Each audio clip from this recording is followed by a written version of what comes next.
प्यारे साथियों, इस वीडियो लेक्चर में मैं आपके लिए विलियम शेक्सपियर से रिलेटेड ऑल क्वेश्चंस का एक बंच लेकर आया हूं, जहां पर आपको विलियम शेक्सपियर से रिलेटेड किसी भी क्वेरी का आंसर मिलेगा। अगर आप इस पीडीएफ को अच्छी तरह पूरी तरह लर्न कर लेते हो तो मेरा ये दावा है कि आपके माइंड में विलियम शेक्सपियर से रिलेटेड कोई भी डाउट नहीं रहेगा। इस वीडियो लेक्चर में ऐसे सभी पॉइंट्स को कवर किया गया है जो आपकी एग्ज़ाम की दृष्टि से अति महत्वपूर्ण हैं। यहाँ मैंने पॉइंट वाइज विलियम शेक्सपियर के जीवन की पूरी कहानी को दर्शाया है। आप ध्यान से देखें और नोट्स भी बना लें आप, क्योंकि ये आपकी परीक्षा के लिए अति महत्वपूर्ण क्वेश्चंस होंगे और मैं वादा करता हूँ कि परीक्षा में इससे बाहर कोई प्रश्न नहीं आएगा। तो प्रिय साथियों, यहाँ सबसे पहले दिया गया है कि विलियम शेक्सपियर का जन्म 1564 में हुआ था और उनकी मृत्यु 1616 में हुई थी। 1564 में उनका जन्म हुआ था तथा 1616 में उनकी मृत्यु हुई थी। अगर डेट की बात की जाए तो उस दिन 23 अप्रैल का दिन था। 1564 में 23 अप्रैल के दिन। इनकी माता का नाम मैरी आर्डन था, मैरी आर्डन। इनका जन्म स्थान स्ट्रैटफोर्ड ऑन एवन कहलाता है। कुछ लोग इसे या कुछ किताबों में आपको स्ट्रैटफोर्ड अपॉन एवन भी मिलेगा। ये दोनों ही करेक्ट हैं, वो आप ऑप्शन के अकॉर्डिंग देख लें, दोनों ही आंसर करेक्ट हैं। His father was a grain dealer, जिनका नाम था John Shakespeare. He left his study at the age of 13 to help his father in business. 13 साल की उम्र में विलियम शेक्सपियर ने अपनी स्टडी को स्टॉप कर दिया और बिजनेस में अपने पिता की हेल्प करने के लिए आ गए। इनकी शादी एन हैथवे से हुई थी 18 साल की उम्र में, जो विलियम शेक्सपियर से 8 साल सीनियर थी, 8 साल बड़ी थी। विलियम शेक्सपियर के 3 बच्चे थे, जिनमें से एक का नाम था सुसन्ना, एक का नाम था हेमनेट और एक का नाम था जूडिथ। ये दोनों ट्विंस थे, हेमनेट और जूडिथ, ये दोनों ट्विंस थे। ही वॉज कॉट, एक बार विलियम शेक्सपियर को पकड़ा गया था, पुलिस के द्वारा अरेस्ट कर लिया गया था, क्योंकि उनको डियर और रैबिट्स की चोरी करते हुए पकड़ा गया था थॉमस ल्यूसी के पार्क में से।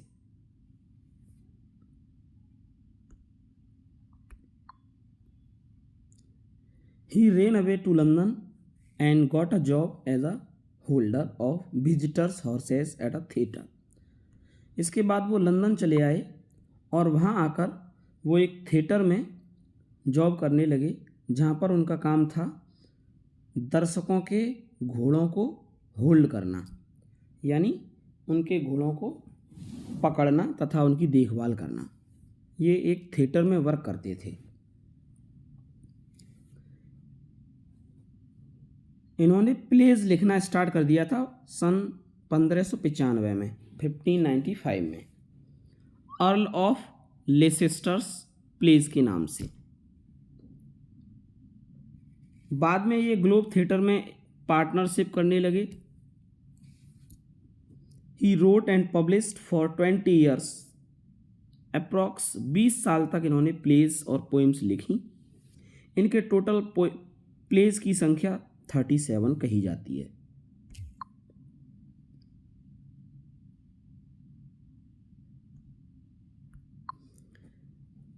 विलियम शेक्सपियर के द्वारा 154 से भी ज़्यादा सोनेट्स लिखे गए थे और मेरे पास इन सोनेट्स की भी नोट्स हैं, वो भी आगे चलकर मैं आपके इसी चैनल पर डालूंगा, आप उन्हें देख सकते हो, जो शायद आपको कहीं किसी बुक में नहीं मिलेंगे, जो मैंने बहुत ही मेहनत करके नोट किए हैं। The first 26 sonnets are addressed to a man W.H. the Earl of Southampton। 154 में से 126 सोनेट्स अर्ल ऑफ साउथहैम्पटन को एड्रेस किए हुए हैं और जो शेष बचते हैं वो एक डार्क लेडी को एड्रेस किए गए हैं। एक बार इन्होंने एक ड्रिंकिंग बाउट किया था सन 1616 में 1616 में, जिसके बाद ये बीमार पड़ गए और इनकी मृत्यु हो गई।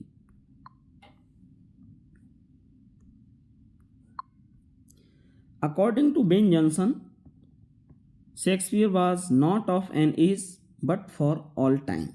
ये लाइन कभी कभी एग्जाम में आ जाती है, जिसमें पूछा जाता है कि ये लाइन किसके द्वारा बोली गई है, तो आप नोट कर सकते हो ये बेन जॉनसन के द्वारा बोली गई लाइन है, जो कि उन्होंने विलियम शेक्सपियर के लिए कहा था।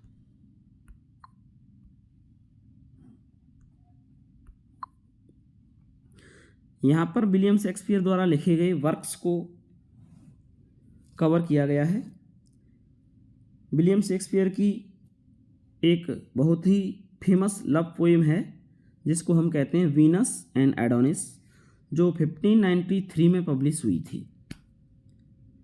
दूसरी पोएम है इनकी रेप ऑफ ल्यूक्रेसी, जो 1594 में पब्लिश हुई थी। ये अर्ल ऑफ साउथहैम्पटन को डेडिकेट है पोएम। क्वेश्चन आ जाता है कि रेप ऑफ ल्यूक्रेसी किसको डेडिकेटेड है, तो आप बता सकते हो कि ये अर्ल ऑफ साउथहैम्पटन को डेडिकेटेड है। The exact sequence of dates in which his plays came out is not known.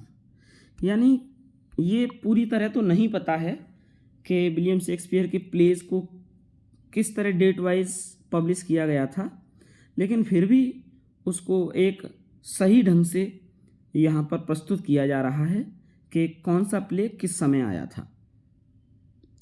Only 16 were published in quarto form during his lifetime। ऐसा माना जाता है कि शेक्सपियर के लाइफ टाइम यानी जब तक वो जिंदा रहे उस समय केवल 16 ही पब्लिश हुए थे क्वार्टो के रूप में। इन 1623 7 years after his death 2 of his friends, यानी 1623 में शेक्सपियर की मृत्यु के 7 साल बाद उनके 2 फ्रेंड थे हेमिंगे और कॉन्डेल। इन्होंने उनके प्लेस का जो फर्स्ट फोलियो था वो उनकी याद में पब्लिश करवाया। This folio contents all the parts except Pericles. इस फोलियो में फर्स्ट फोलियो में पेरिक्लीज नाम के प्ले को छोड़ करके सभी प्लेस दिए हुए हैं। Shakespeare's plays were written in 3 period, यानी शेक्सपियर ने जो प्लेस लिखे थे उनको 3 पीरियड्स में डिवाइड किया गया है। फर्स्ट पीरियड 1590 से 1596 तक कवर करता है, जिसमें उन्होंने हेनरी 6 को लेकर के 3 प्लेस लिखे थे। सेकंड रिचार्ड सेकंड और रिचार्ड थर्ड लिखे थे। उसके बाद लव लेवर लॉस्ट लिखा था। उसके बाद a midsummer night's dream, Romeo and Juliet, ये फर्स्ट पीरियड में थे। इसके बाद सेकंड पीरियड में जो कवर करता है 1596 से लेकर के 1608 तक, इस दौरान उन्होंने हेनरी 6 जिसके 2 पार्ट हैं, द मर्चेंट ऑफ वेनिस और एज यू लाइक इट लिखे थे। इसके बाद जूलियस सीजर, हेमलेट और Macbeth, Othello, 12th night, king Lear, Antony and Cleopatra, ये प्लेज आए।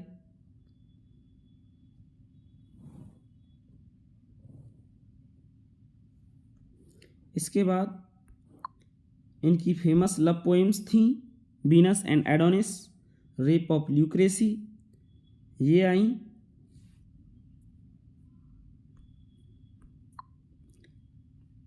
ये शायद वही पेज रिपीट हो गया है, आप आगे देख लें। और नेक्स्ट लेट पीरियड था, लेट पीरियड जो 1608 से लेकर के 1613 तक कवर करता है, जिसमें Cymbeline, the Tempest, Pericles, winter's tale, merchant of Venice, ये मोस्ट पॉपुलर कॉमेडी है। मिडसमर नाइट्स ड्रीम 1595 में आया था। इन्होंने कहा जाता है कि इस स्टोरी को कहीं से बोरो किया था।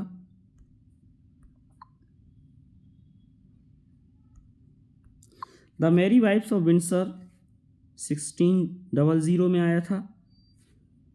क्वीन एलिजाबेथ के कहने पर लिखा था इन्होंने इसे।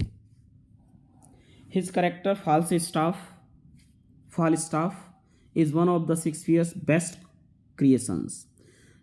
ये जो करेक्टर है फालस्टाफ, जो इस प्ले में आता है मैरी वाइफ्स ऑफ विंडसर में, बहुत ही मनोरंजक इस करेक्टर है।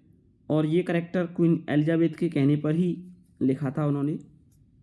ये बेस्ट क्रिएशन माना जाता है उनका। एज यू लाइक इट में उनके रिच लाइफ को दर्शाया गया है, जो कि फॉरेस्ट ऑफ आर्डन में प्ले किया गया है। ट्वेल्थ नाइट 1601 में आया था। हिस्ट्रीज भी लिखी थी इन्होंने कुछ, जैसे रिचार्ड थर्ड,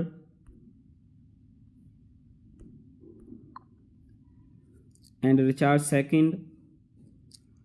यहाँ सभी डेट वाइज दिया हुआ है, आप आराम से वीडियो को नोट करके धीमे धीमे नोट बना लें और अपनी परीक्षा की तैयारी कर सकते हैं इसके माध्यम से। सभी की डेट लिखी हुई है, कौन सा प्ले किस डेट को पब्लिश हुआ था, यहाँ आप देख सकते हो। पॉइंट वाइज दिए हुए हैं सभी।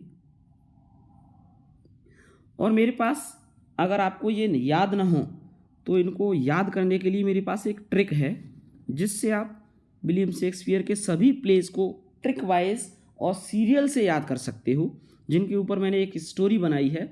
उस पूरी लाइन में विलियम शेक्सपियर के सभी नाटकों को दिया गया है, आसानी से याद हो जाएंगे आपको।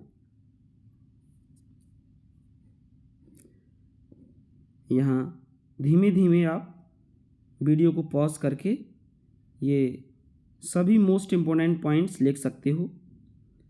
बहुत इम्पोर्टेंट पॉइंट दिए हुए हैं इसमें, जैसे कि the name of Shakespeare theatre was Globe, Earl of Southampton was Henry Wriothesley. ये अर्ल ऑफ साउथहैम्पटन के लिए लिया जाने वाला दूसरा नेम है। फर्स्ट फोलियो में 36 प्लेज इंक्लूड थे। सभी मोस्ट इम्पोर्टेंट पॉइंट दिए हुए हैं परीक्षा की दृष्टि से, जो आपके लिए बहुत अति महत्वपूर्ण हैं।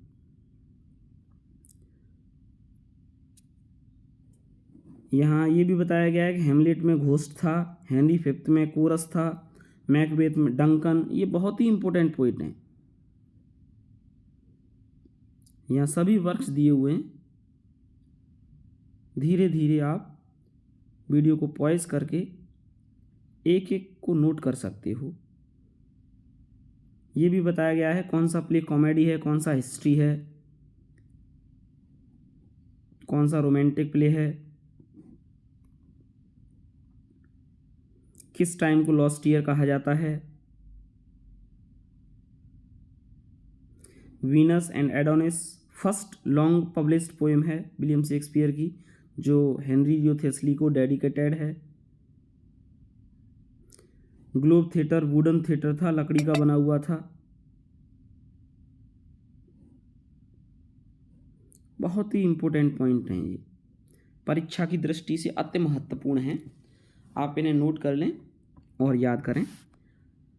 अब नेक्स्ट वीडियो में मैं आपको विलियम शेक्सपियर के द्वारा लिखे गए सभी प्लेस को याद करने का एक ट्रिक दूंगा, जिसमें आपको ये भी बताया जाएगा कि ये प्लेस कॉमेडी थे, ये हिस्ट्री थे, ये रोमांटिक प्लेस थे और डेट वाइज सीरियल नंबर से दिए हुए हैं, जो एक बार आप याद कर लोगे तो कभी परीक्षा में भूलोगे नहीं। ठीक है प्यारे साथियों, धन्यवाद।